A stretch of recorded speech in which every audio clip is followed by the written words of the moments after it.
আমার আজকের এই রেসিপিটা আমার মনে হয় না আপনি অন্য কোথাও খুঁজে পাবেন। ছোটবেলাতে আমার দাদি শিলপাটাতে এই চিংড়ি মাছ বেটে এত সুন্দর করে গরম ভাতের সঙ্গে মাখিয়ে খাইয়ে দিত, আমার কাছে পৃথিবীর শ্রেষ্ঠতম খাবার মনে হতো। আমি সেই ছোটবেলার স্বাদটা ফিরে পেয়েছি। আসসালামু আলাইকুম everyone, welcome back to my video. ছোটবেলাতে আমার দাদি মাঝারি সাইজের চিংড়ি ভেজে পাটায় ঝাল ঝাল করে বেটে নিত, সত্যি অসাধারণ লাগতো। আমি সেটার স্বাদ কিছুটা এর ভিতরে ফিরে পেয়েছি। এই যে দেখতে পাচ্ছেন এই জিনিসটা, এটা দিয়েছে আমার আন্টি, আমার ছোট ফুপু। এটাকে আমি ভেবেছি চিংড়ি মাছের ডিম, কিন্তু অনেকে বলে এটা চিংড়ি মাছের বাচ্চা। যাই হোক, এটা আমি কিভাবে রান্না করব অ্যাকচুয়ালি আমি বুঝতে পারছিলাম না। এটা আপনারা কেউ খেয়েছেন কিনা আমাকে কমেন্ট বক্সে জানিয়ে যাবেন। বাই দ্য ওয়ে, চলুন আমি রেসিপিটা কিভাবে করেছি একদম আমার মতো করে রেসিপিটা দেখে আসা যাক। So let's go to the kitchen. রেসিপিটা করার জন্য ফার্স্ট চুলায় একটা প্যান নিয়ে নিয়েছি এবং এই চিংড়ি মাছগুলোকে খুব সুন্দর করে স্ট্যান্ডে ধুয়ে নিয়েছি। এরপর লবণ দিয়ে দিলাম পরিমাণ মতো, হলুদ দিয়ে দেবো পরিমাণ মতো। আমি কিন্তু এখানে কোনো পানি অ্যাড করি নাই। চিংড়ি থেকে যে পানিটা গলবে সেটা দিয়ে কিন্তু এটা সিদ্ধ হয়ে যাবে। এই চিংড়িটা আমি আগেও খেয়েছি, বাট এর রেসিপিটা আমি জানি না। আমি একদমই আমার নিজের মতো করে তৈরি করেছি। আমি কিছু পেঁয়াজ কুচি অ্যাড করে দিলাম। একদমই ইউনিক একটা জিনিস, আসলে অনেক বেশি মজার ছিল। খাওয়ার সময় চিংড়ির ফ্লেভারটা এত বেশি ছিল, আমার চেনা চেনা পরিচিত মনে হচ্ছিল ফ্লেভারটা। এরপরে মনে পড়ে গেল যে ছোটবেলায় তো গরম ভাতের সঙ্গে এরকম একটা রেসিপি খেয়েছি। আসলে অনেক বেশি ভালো লেগেছে আমার। এই চিংড়িকে আমার সিদ্ধ করতে সময় লেগেছে প্রায় 10 মিনিটের মতো। ব্যাস, আমি পানি টানিয়ে নিয়েছি আর খুব সুন্দর করে এটা ঝরঝরে হয়ে গেছে।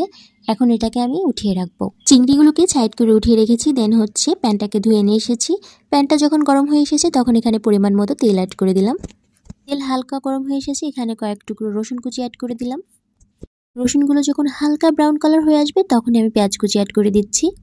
এখন রসুন এবং পেঁয়াজকে ব্রাউন কালার করে ভেজে নিব। রসুন কুচি এবং পেঁয়াজ কুচি হালকা ব্রাউন কালার হয়ে আসলে তখন আমি চুলাটা অফ করে দিব। চুলাটা অফ করে পরিমাণ মতো শুকনা মরিচ গুঁড়ি অ্যাড করে দিয়েছি। চুলাটা অফ এই জন্য করেছি যাতে করে শুকনা মরিচ গুঁড়িটা পুড়ে না যায়, আর গরম চুলায় শুকনা মরিচ গুঁড়িটা মিক্স করে নিলে খুব সুন্দর একটা কালার আসে। খুব ভালো করে মিক্স করে নেওয়ার পরে এখানে আমি চিংড়িগুলো অ্যাড করে দিব। চিংড়ির ডিম অথবা চিংড়ি যেটাই বলেন, এটা দেওয়ার পরে খুব সুন্দর করে ভাজা ভাজা করে ফেলতে হবে। যত ভালো ভাজা ভাজা করা যাবে এর স্বাদ তত বেশি ভালো হবে। আমি একটু টাইম নিয়ে সুন্দর করে ভেজে নিয়েছি। আমি আমার মতো করে এই রেসিপিটাকে করে নিয়েছি। এখানে চাইলে কাঁচামরিচ দিতে পারতাম, শুকনো মরিচ ভেজে দিতে পারতাম, বাট আমি স্কিপ করে গিয়েছি। শুকনো মরিচ গুঁড়িটা দিয়েছি, ঝাল ঝাল হয়েছে, মাশাআল্লাহ অনেক বেশি ভালো হয়েছে। এই রেসিপিটা আমার কাছে একদমই ইউনিক। আর আপনারা কেউ এই চিংড়িটা খেয়েছেন কিনা আমি জানি না। আমার মনে হয় কম মানুষ এটা চিনবে, কারণ এটা সব জায়গাতে অ্যাভেলেবেল না। ব্যাস, কথা বলতে বলতে কিন্তু আমার রেসিপিটা তৈরি হয়ে গেছে। এটা এখন সাদা গরম ভাতের সাথে খেতে অনেক বেশি মজা লাগবে। ঝাল ঝাল, আসলেই এর ফ্লেভারটা জাস্ট অস্থির। আসলে না খেলে বুঝতেই পারবেন না এটা কতটা মজাদার। এই রেসিপিটা আপনাদের বাসায় ট্রাই করতে বলতে পারছি না, কারণ এটা অ্যাভেলেবেল কোথাও পাওয়া যায় না। আর আমি কখনো আবার এই জিনিসটা পাবো কিনা আমি নিজেই জানি না। যদি কখনো এটা পেয়ে যান তাহলে এভাবে ট্রাই করতে পারেন। আমি এটাকে চিংড়ির ডিম বলি।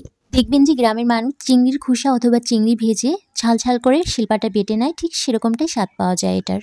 সো ফ্রেন্ডস, আমার আজকের রেসিপির কোনো অংশ ভালো লেগে থাকলে একটু লাইক করে দিবেন। আমার আজকের ভিডিওটি আপনার কেমন লাগলো অবশ্যই কমেন্ট বক্সে জানিয়ে যাবেন। আর চাইলে ফ্রেন্ডস এবং ফ্যামিলির সঙ্গে শেয়ার করতে পারেন।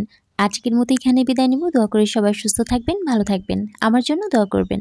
আল্লাহ হাফিজ। Thanks for watching.